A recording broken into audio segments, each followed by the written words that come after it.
Hi guys, welcome back. तो भाई पिछली वीडियो में हमने देखा था प्लानिंग प्रोसेस। अगर वो वीडियो नहीं देखी तो जाके देखा हो।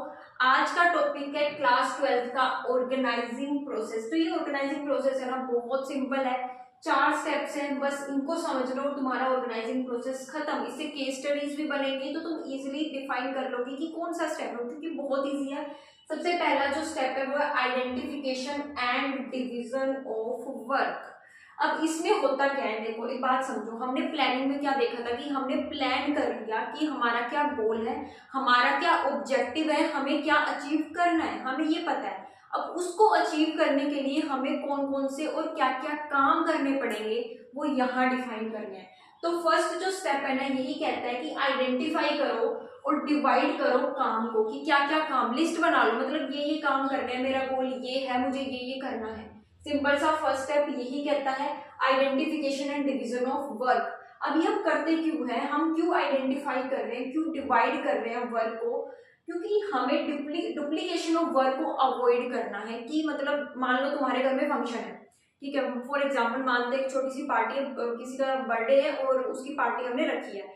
अब भाई तुम्हें नहीं पता कौन क्या काम कर रहा है, तुम जाके केक ले आए। अब तुम्हारा भाई भी जाके केक ले आए, तुम्हें नहीं पता था उसने भी ये काम करना है, मैंने भी ये काम करना है। तुम्हें ये पता था हमारा गोल क्या है, हमारी पार्टी को ऑर्गेनाइज करना।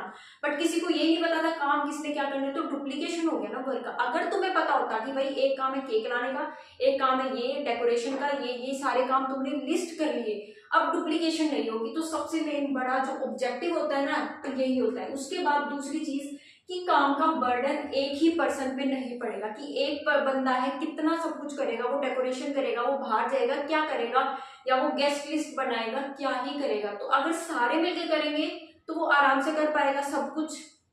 तो यही 2 रीजन होते हैं, identification and division of work के। सिंपल सी चीज, सिंपल पॉइंट था, तुम्हें समझ में आ गया।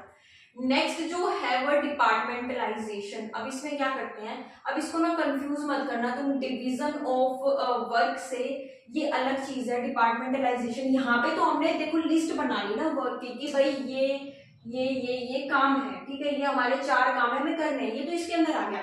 अब डिपार्टमेंटलाइजेशन में कि ये 2 काम एक डिपार्टमेंट के, ये 2 काम एक डिपार्टमेंट के। समझ रहे हो इस चीज को, कि जो टास्क, जो वर्क सिमिलर नेचर के हैं या एक दूसरे से रिलेटेड है, उनको हम क्या करते हैं, एक डिपार्टमेंट बना देंगे। जैसे कि ऑर्गेनाइजेशन में जो भी एक प्रोडक्शन डिपार्टमेंट होगा, एक सेल्स डिपार्टमेंट होगा, एक फाइनेंस डिपार्टमेंट होगा, कि प्रोडक्शन से रिलेटेड जैसे रॉ मटेरियल खरीदना है, जो या जो कुछ भी करना है फिनिश्ड गुड से, सब कुछ जो भी प्रोडक्शन से रिलेटेड काम होगा ना, वो प्रोडक्शन डिपार्टमेंट में आ जाएगा। ठीक है, जो सेल्स से रिलेटेड होगा, एडवर्टीजमेंट करनी है तुम लोगों को, सेल्स करना है, सेल्स पर्सन का कुछ भी मतलब करना है, तो वो क्या सेल्स डिपार्टमेंट में आ जाएगा। तो समझ लो डिपार्टमेंटलाइजेशन। और जो ये डिपार्टमेंटलाइजेशन है ना, हम प्रोडक्ट के बेस पे कर सकते हैं, टेरिटरी के बेस पे कर सकते हैं, और फंक्शंस के बेस पे भी कर सकते हैं। देखो अगर प्रोडक्ट के बेस पे करते हो, टेरिटरी के बेस पे, जैसे साउथ वेस्ट ईस्ट, समझ रहे हो इस चीज को। फंक्शंस के बेस पे कर सकते हो, जैसे कि फंक्शंस के बेस पे कैसे, कि ये प्रोडक्शन डिपार्टमेंट है, ये सेल्स डिपार्टमेंट में, अभी अभी मैंने बताया ना। उसके बाद प्रोडक्ट के बेस पे भी हम डिपार्टमेंट बना सकते हैं, कि एक कंपनी है, बहुत बड़ी कंपनी है और बहुत सारे प्रोडक्ट बनाती है, ठीक है, मार्कर भी बनाती है, बोर्ड भी बनाती है, चेयर भी बनाती है, टेबल भी बनाती है। तो अलग अलग प्रोडक्ट के ना अलग अलग डिपार्टमेंट बनाते हैं। इस चीज को समझ रहे हो तुम लोग। उसके बाद जो थर्ड स्टेप है वो क्या है, असाइनमेंट ऑफ ड्यूटीज। अब इसमें हम क्या करते हैं ना, इसमें define the work of different job positions. अब इसको ना थोड़ा सा कंफ्यूजिंग लगता है, शायद ये तुम्हें लगेगा, तुम सोचोगे कि अभी बंदे कहाँ आए हैं, मतलब पर्सन तो अभी ऑर्गेनाइजेशन में है नहीं। और ये सच बात है, क्योंकि अभी हमने सिर्फ प्लानिंग की है और हम ऑर्गेनाइजिंग के स्टेप पे हैं। क्योंकि अगर ऑर्गेनाइजेशन में बंदे आएंगे, एम्प्लॉयज आएंगे, वो तो स्टाफिंग में आएंगे ना, अभी तो नहीं आए। तो अभी बंदे तो है नहीं, तो ये ड्यूटीज हम किसको असाइन कर रहे हैं, हम बेसिकली जॉब पोजीशंस डिफाइन कर रहे हैं, कि जो डिपार्टमेंट है उसके ऊपर एक हेड बनाएंगे। हमने देखा कि प्रोडक्शन डिपार्टमेंट है, सेल्स डिपार्टमेंट है, फाइनेंस डिपार्टमेंट है, सबका एक मैनेजर होगा। मैंने कर दिया, ठीक है, प्रोडक्शन डिपार्टमेंट में एक पोस्ट होगी, उसका नाम होगा प्रोडक्शन मैनेजर।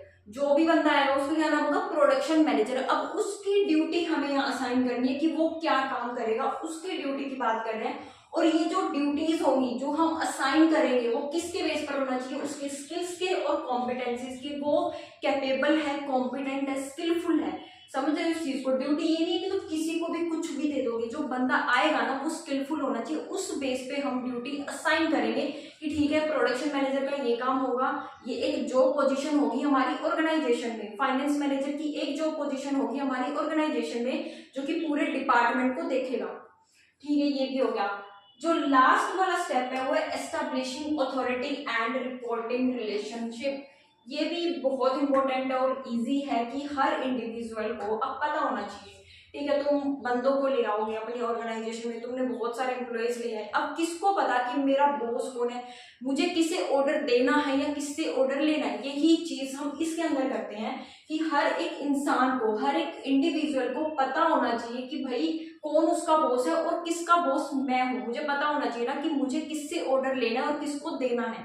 तो यहाँ पे होता क्या है, सुपीरियर और सबऑर्डिनेट रिलेशनशिप हम बनाते हैं कि ठीक है ये जो बंदा है तुम्हारा बॉस होगा और तुम इन चार के बॉस होगे, ये चीज। तो सिंपल सा ऑर्गेनाइजिंग प्रोसेस छोटा सा था, 4 ही स्टेप है, identification and division of work, departmentalisation, assignment of duties and establishing authority and reporting relationship. कोई भी डाउट रह गया हो ना तो कमेंट सेक्शन में बता देना, और नेक्स्ट वीडियो किस टॉपिक पे चाहिए ये भी बता देना।